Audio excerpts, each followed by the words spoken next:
กินกันอยู่นี่บ่นางกินกันอยู่นี่บ่กินด้วยเพื่อนผม มันกินชื่อเอาป่ะ โดย เออ น้ำฝน มันมีน้ำฝนนั่น ของไว้ สมมติว่าย่ำแรงยังไม่ฉี่ดีใช่ป่ะ น้ มันใส่น้ำยัง ำน้ำสาร กลุ่มบ่ เออ มันเต็มฉางเลยเออที่ที่น่ะเป็นน้ำก๊อกแล้วนะมันเนาะแต่มันเป็นอย่างคนคือขุด ผ้า นี่ ผ้า ฮะ ผ้า ผ้าก๊อกอ่ะ ผ้าใด อ๋อทุ เอาใส่ใดด้วยคือนะ ใส่ได้ขยันหมอก ายนี่เรือเถื่อนเงินกัน ฮะ กายเต่า เครือไก่เต่า เขาเด้ จีชื่อนั่นหนึ่งแบบปะหนึ่งดิ ซื้อเขาไว้กินก่อนครั้งแรก อืมได้ประมาณจักช็อปหนึ่งตะเกาน่ะ30 40 40อันนี้ไรอ๋อโถแบบไม้ใหญ่เนาะนี่จะไม้ใหญ่เลยพี่น้องเอามาลงเลยไม้ใหญ่มันก็สิได้หลายแน่เนาะมันพุดไม้ที่พระเจ้าเอามาพี่ดีเด้อ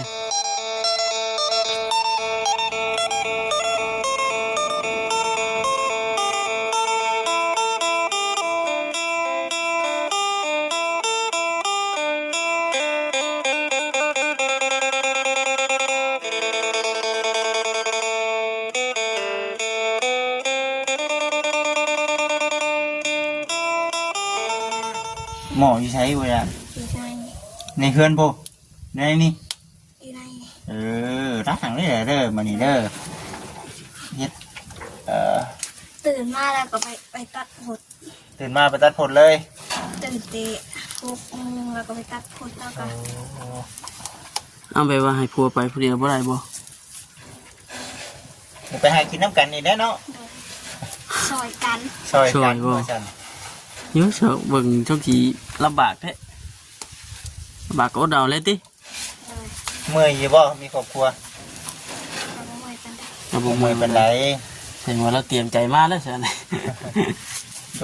บ่เตรียมก็เตรียมเอาเฮ็ดเอาเลยเด้อน้องทุกเด้อบ่คือเก่าเด้อป่านนี้สิเป็นคนได้ป่านเฮ็ดได้บัดนี้สิเฮ็ดหยังก่อนบัดนี้เอาสิเบิ่งเด้อสิเบิ่งคนเด้อบัดนี้เด้อ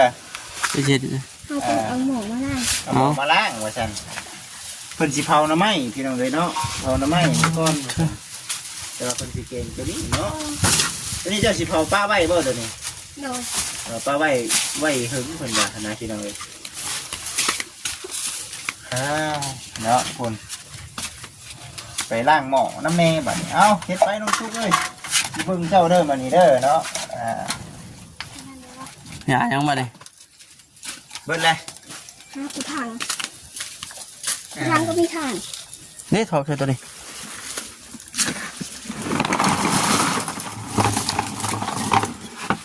ทางกับดำก็เดี๋ยวนี่ใส่ผ่านเนาะพี่น้องเลยเอาเบิ้งเนาะน้องชัยเป็นกำลังกินข้าวอยู่พี่น้องเลยเนาะน้องตุ๊กบ่อยากเนาะน้องตุ๊ก กินบ่ได้ กินบ่ได้เนาะ แค่ เฮ้เมื่อก่อนที่เจ้าสองคนนอนนี้เนาะแต่ข้าวน้องไล่น้องเตอยู่กันนะนั่นครับ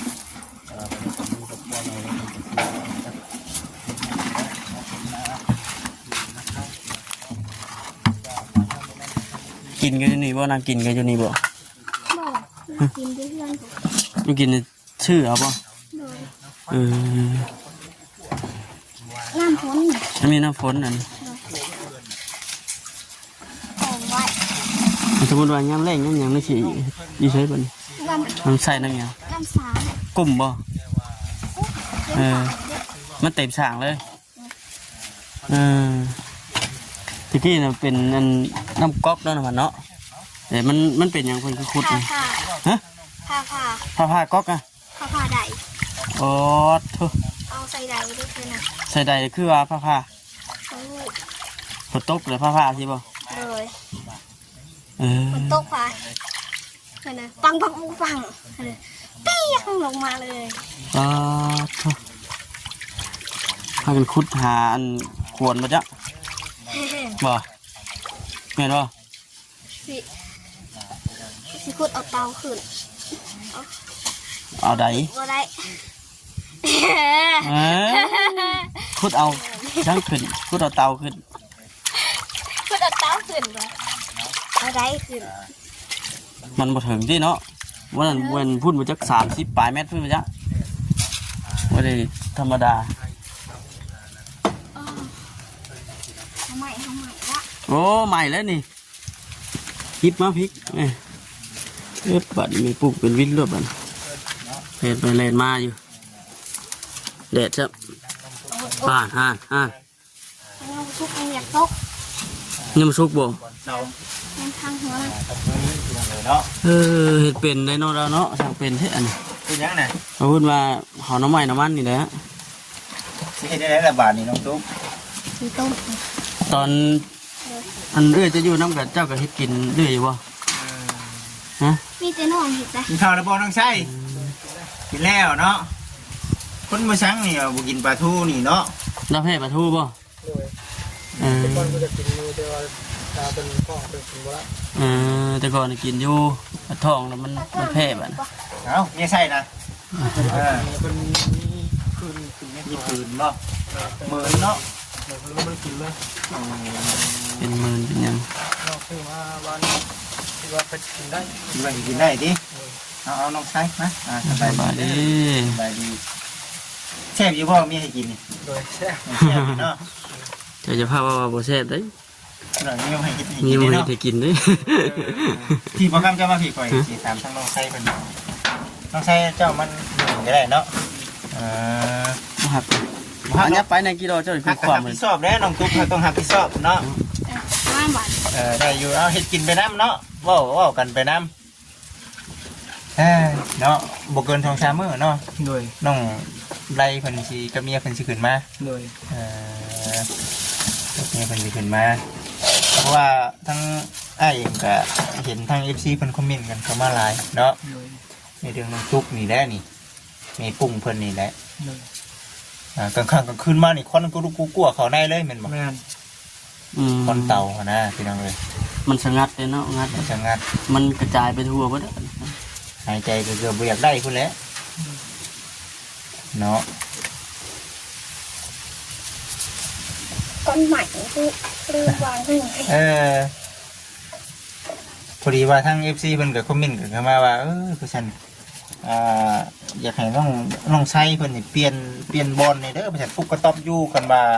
มันคอนแห้งหรือว่าถ้าหากว่าน้องไล่เพิ่นขึ้นมาเนาะอยู่แถวเหนือพุ่นน้องเอ้ยเนาะ เพราะว่าน้องก็ได้คิดได้เฮ็ดใหม่อยู่แล้ว เพ เพราะว่าคันอยู่ในหันมันก็ควันแน่ คอนเนาะ โดย คอน เป็นยังพากันลมกับทางนั้นกันดูว่า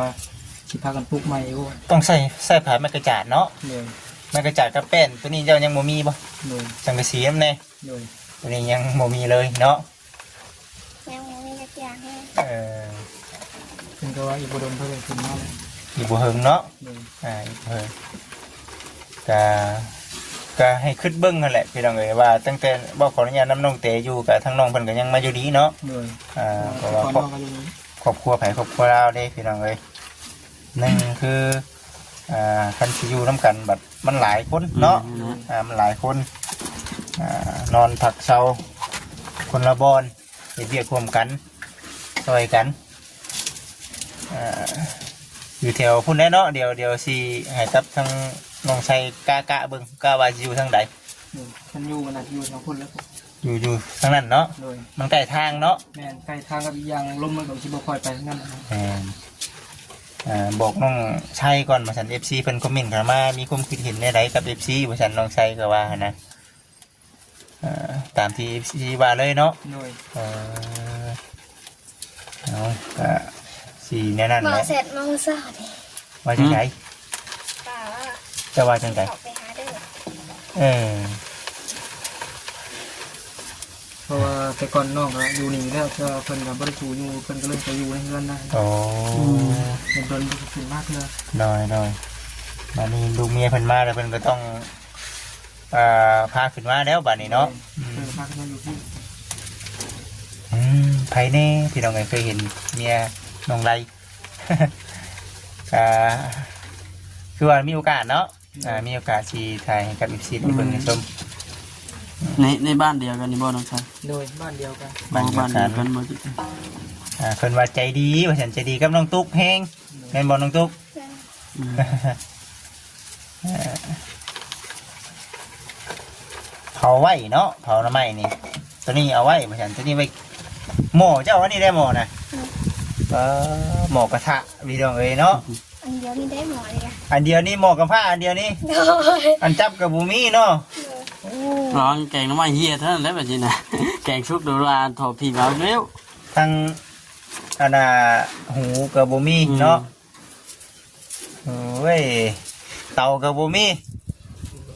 มีแต่เอานี่เนาะ เอาเตะ เตาเตะ ซื้อแต่ถึงไง มันคอนแห้ง FC เพิ่นบอกในนี่นะเพิ่นก็เลยว่าโอ้บอกน้องไส้กับน้องทุกเนี่ยเด้อถึงเวลาคลอดเวลาคลอดขึ้นมาแห้งคักกว่านี่เนาะเด็กน้อยคลอดกับควันไฟเนาะ โดย เด็กน้อยกับควันไฟมันคือเว้าแน่ได้พี่น้องเอ้ย ชามือได้จุดใหม่ก็ตอนพอแรกก็สิได้มานั่งลิ้นอยู่พี่ก่อนแล้ว แม่นบ่ โดยเพราะว่าทาเพิ่นตอนนี้เด็กฟันมันก็สิเบาในมันใหม่เบิดแล้ว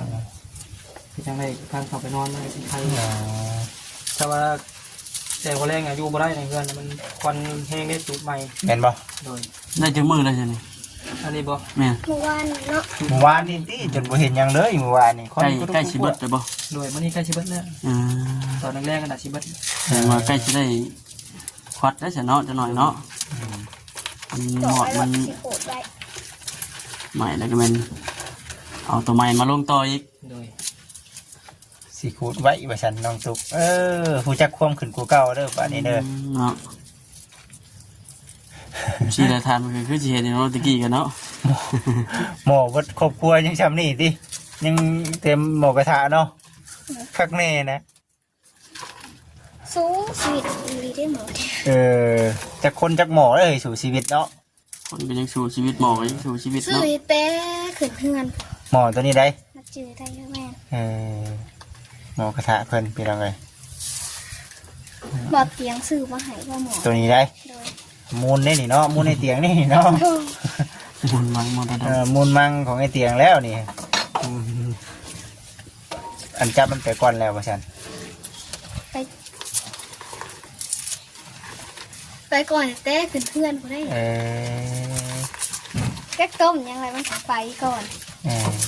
เลี้ยงทางนี้มันลูกประบาดอ่ะ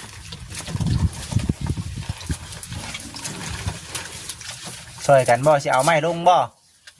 มีแต่เพิ่นเอาลงแล้วนะครับเป็นของ อย่างรอบเดียวบ่าวสิช่วยน้ำเนาะบ่ย่านได้นี่ก็19ได้นี่ได้บ่ย่าน ที่เก่า 19เคยเฮ็ดทานอยู่นะบ่จิตเองก็ได้ใส่ผัวแล้วนะน้องตุ๊กได้เอาสิดอกไปเอาน้ำมาให้แน่ อืม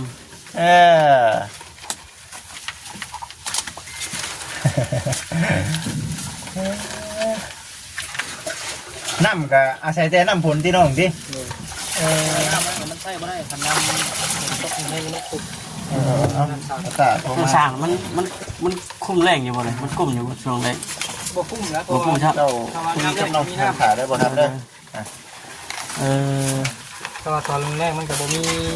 น้ำมีหยัง แต่คือผ้ากันคุดเลยเป็นยังที่คุดเนี่ย ที่แรกน่ะเพิ่นเอาใดมาใส่แล้วฝนตกแห้งกับผ้า ผ้ากันคุดหาควรบ่บัด เลยพุทธว่าสิเอาใดขึ้นมามันหลุดขึ้นมาบ่ได้ราคาเลยหั่นเลย กล้าหันเลย เลย คุดยังบ่ถึงครับ อาจจะพังเขาอ่ะเอาเตาขึ้น มีพวกหิน มันไม่หินบ่ โดยพุทธลงไป โอ้พระเจ้าเจาะโมเมนพูดมาจักโมเมนนั้น30 เมตรมันจะ เอา เนาะ ไป แม่นๆเพิ่นว่าประมาณนั้น ประมาณ35หรือว่าประมาณ30ปลายนี่พี่น้องนะเพราะว่าเจ้าน้ำแต่ละบนก็ประมาณนั้นนะหากคุดได้จังเม็ดค่ะ บาง4-5เมตร โอ้ยังหมดทอง แบบน้ำยามแรงก็มีแต่ว่ามีหน่อยอย่างเงี้ยนะ เอาสมมุติว่ามันเบิดอยู่นี่ได้สิไปเอาใช้บัด มีแต่ว่าให้ลงไปยืมรถเพิ่นแก่ขึ้นมาเลย ยืมรถน้ำกับพ่อทำแม่แก่ขึ้นมาไว้ แกขึ้นมาไว้แกขึ้นมาถอกใส่กระปุยแล้วไว้เนาะ ตอบให้ตะปูมารถลงไปยืมรถทุกคนอีก แม่นหั่นแหละช่วงนี้นะยังพอได้ใช้ได้ซอยอยู่น้ำฝนน้ำหยังเนาะน้องตุกเนาะอดทน มาส่ว เนาะ น อดทนคือคนเก่งน้องตุ๊กเอ้ยจักบ่อดทนคือคนเก่งสู้ทนไป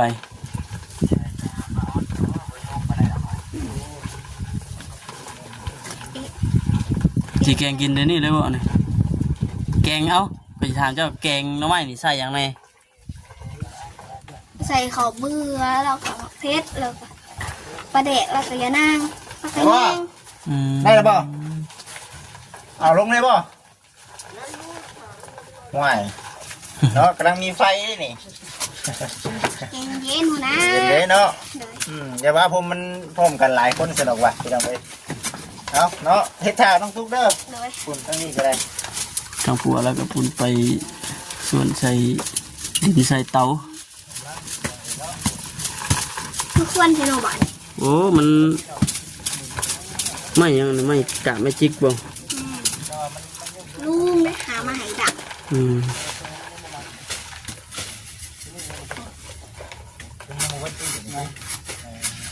โอ้ ย่านหมอเจ้าปะจ๊ะ ยายเมนมันดำขุ่น ใครย่านหมอก ายนี่อีกระเทือเงินกับ ฮะ กายเต่า เพื่อกายเต่า เขาเด้ สีชื่อนั่นหนึ่งแบบปะหนึ่งดิ ซื้อเขาไว้กินก่อนครั้งแรก อืมชื่อซ้ำใดแต่ละเทือเขาชื่อเทือแล้วเท่าไร เหลือ150,000 เต้นห่างได้หลายเติบบ่ 10 โล ตุกไหลทั้งอ้อมแล้วบาทเนี่ยโอ้ย ไหลแล้วอ่ะ อืม ว่าเจ้าข้าวเดียวได้ลูกเหรออยู่หมดได้ลูกเลยเด้อ ทำมันกิโลผลกันมาดิฟันสี่หาตัวกำลังไข่ใช่ไหมเนี่ยน้องตุ๊กเอ้ย ไข่ใหญ่เหรอ ฮะ ไข่ใหญ่ กำลังไข่แกงใช้น้ำไหม้ป้าสิ่งที่ขาดบ่ได้ก็คือ เป็นงัว แตงนัวจะเคยอดบ่ เป็นงัวนี่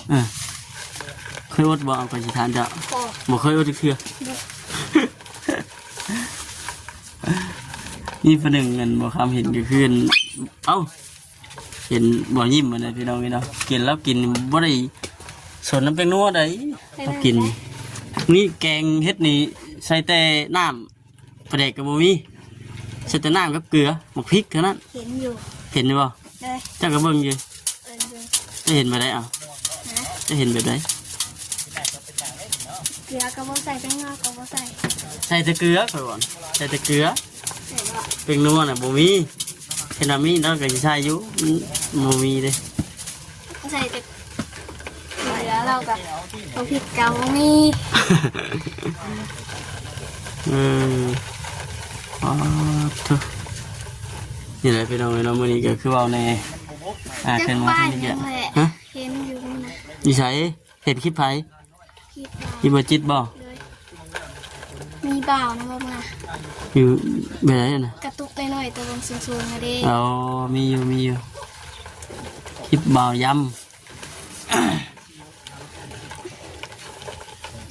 สูงเลยเนาะกระตุกคุณ ำจะเช็ดไปนั่นบ่กระตับจะเช็ดไปนั่นบ่ เนี่ยเราอยากโต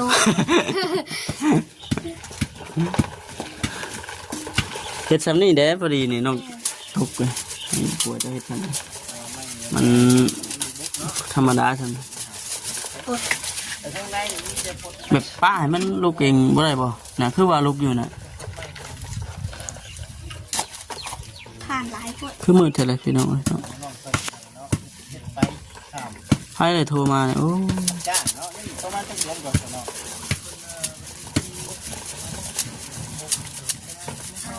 ประมาณ3 โมงจักสิได้กินแกงหน่อไม้นี่เทียแต่วีไฟอยู่แล้วนี่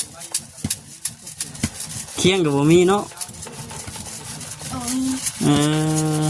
นาทีมันแค่ว่าดังพื้นนี่มันต้องใส่เคียงนี่เป็นนอน แม่ ใส่เตาที่นี่ต้องเอาท่านี่นะถิ่มใส่ นี่ เคาะนะกูว่าก็ได้เนาะ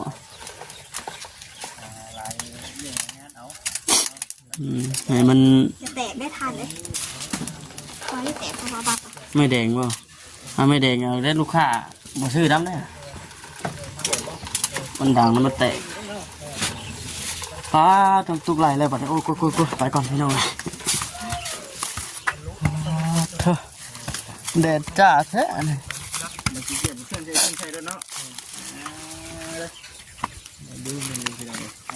ได้ประมาณจักช็อปนี่แต่เก่านะ 30สูง40 เอานี่ไรอ๋อโถแบบไม้ใหญ่เนาะนี่จะไม้ใหญ่เลยพี่น้องเอามาลงเลย ไม่ใหญ่มันก็สิได้ ได้หลายแน่เนาะมันพุดไม้ที่ว่าเจ้าเอามาขึ้นดีเด้อเช็ดตัวไม้เขียวเสียมาถมตัวนี้นะ ตัวนี้มันแล้วมีแต่ทางอัดให้มันกำลังเบิดแบบจบ แล้วนุ่งยาแนง แต่ว่าสีเห็ดตัวนั่นบัดนี้เนาะ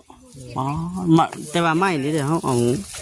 มาแต่ใช้นี่เขาเชื่อนะเพิ่นบ่ พวกตัวนี้แล้วเพราะว่าเพิ่นให้เอา ยังห้าค่อยสิง เพิ่นให้เอา โดยไปขออำนาจเพิ่นนั่นแหละเพิ่นตัวเพิ่นรวมมันก็ให้ มาจากนั้นน่ะ พอดีเขาก็เอาทานให้เพิ่นที่บ่แบบว่าเขาไปเอาไม้เพิ่นมาแล้วก็ดูดทานเผาทานไปอย่างแล้วแล้วแม่นเอาทานให้เพิ่นพอได้ใช้ได้ซอยเนี่ยนะเนาะ โดย เฮ็ดไปสิก็โอเคอยู่พี่น้องเนาะ พอได้ดักมาอย่าง เฮ็ดไปซั่นแล้วถือว่าพอได้เลี้ยงลูกเลี้ยงเมียเนาะบ่ใช่เนาะแต่กลัวเฮาบ่ได้มีหยังเฮ็ดอีกจักหน่อยก็เป็นฮอดหน้าฤดูตัดน้อยแล้วบัดนี้เนาะ แม่น ขึ้นเบิดเลยแถวนี้น่ะเพิ่นเอารถบ่แถวนี้ คนบัด เออ เจ้าสิบ่ได้ ส่วนหลายอันชุมชนเขาบ่เอามันติดรถ บ่ มันเท เออ บริษัทเพราะว่ามันเทกับทุนบริษัทเองเนี่ย เออ เป็นของบริษัทเนี่ยเขาเจ้ารถอยู่ อ๋ออันนี้ของเอกชนนั่นนี่อ้อยเอกชนเพิ่นจ้างคนตัดเอา ก็เป็นคันเอารถมันเสียหายหลายกับคนครับ อืม ต่อไม่ถูก ตัวมันสูงดิโอ้มันแดดพี่น้องเลยเนาะมันนั่งทมคนคอยจ้ะ พักผ่อนก็ได้เด้อน้องชายเด้อ เนาะ เอาสุดใหม่ต้องสู่ชีวิต เต่าสู่ชีวิตคนก็ยังสู่ชีวิตที่กัน คนก็สู้คือกันในเบิ่งครั้งแรกเนาะ วีจนเท่าน้องไม้ชกคุณแล้วเนาะเบิ่ง แต่รับยังไงก็ใหญ่แล้วเหนื่อยเถอะ อ้าวพี่น้องเอ้ยน้องทุกคนจูไฟบ่ติดพี่น้องเอ้ยจูไฟก็ คอ บ่ ย ได้ แน่ เฮ็ดจะได้ลำบากนี่ขอคุ้มช่วยเด้อด้วยจูไฟก็ยังบ่ติดป่านมันบ่แม่นเตามันยาก มันต้องใส่เคียงใส่พื้นด่างพื้นแบบนี้เนาะว่าจิเนาะ เพียงก็บ่มี ดังนั้นจะต้องใส่เคียงอันหนึ่งช้าเป็นว่าด่างพื้นไปสิ กายเบิ้ลนะ กายเบิด เงินกายเนาะ ใส่เข่าคนนี้ติ เงินกายไปห่มใส่เข่าอยู่กายเขาลูกในท้องบาดนี่บัดไปค้อนเพื่อแฮง 2 เส้นขวดเถื่อนขวดเต่า เออ ฮะ 1.5ของเสือ บ่ได้หลายเด้เตือเสียนปลาย2แสน สิ เนาะ เข่า ค สิ นเด้ มันหลายคนปั่นกัน หาคนพวก1 คนบอก 10 โลติ15 โลเนาะ 10 โล 2 เซน 1.5แพงเลยบาท แพงคือกันเข้าก็ได้บ่ยากบ่ทองนี่บ่ยากบ่ ยังไง ยังบ่ใหญ่ ที่สำคัญก็ยังติงเลยบ่ น้ำท่วมทางบ่เปล่า มันบืนมาบ่ได้ตุ้ม ว่าอยู่บ้านเปล่านะ แม่นน้ำท่วมทางมาบ่ได้ไปสันมือไปขึ้นไอเวียงพุ่นเมืองบ้านบ่าว เราเห็นในคลิปบ่ เห็นในคลิปเฮ้ยนั่นแหละพี่น้องเอ้ยเนาะ คนหาเพชรเปล่าบ่เห็นเมื่อวาน บ่เห็นบ่เนาะ เนี่ยอยู่ซ่องวัดเห็น อืมเดียวกันนั่นแหละกับช่องก็ได้ชื่อช่องกับชื่ออันนั้นพี่น้องเอ้ยเนาะ โอเคสัมพี่น้องเลยเนาะ ก็ เราปบมือแหละ ปบแล้วปบเมียแล้วบัดนี้บุจูไฟช่วยกันบัดนี้แน่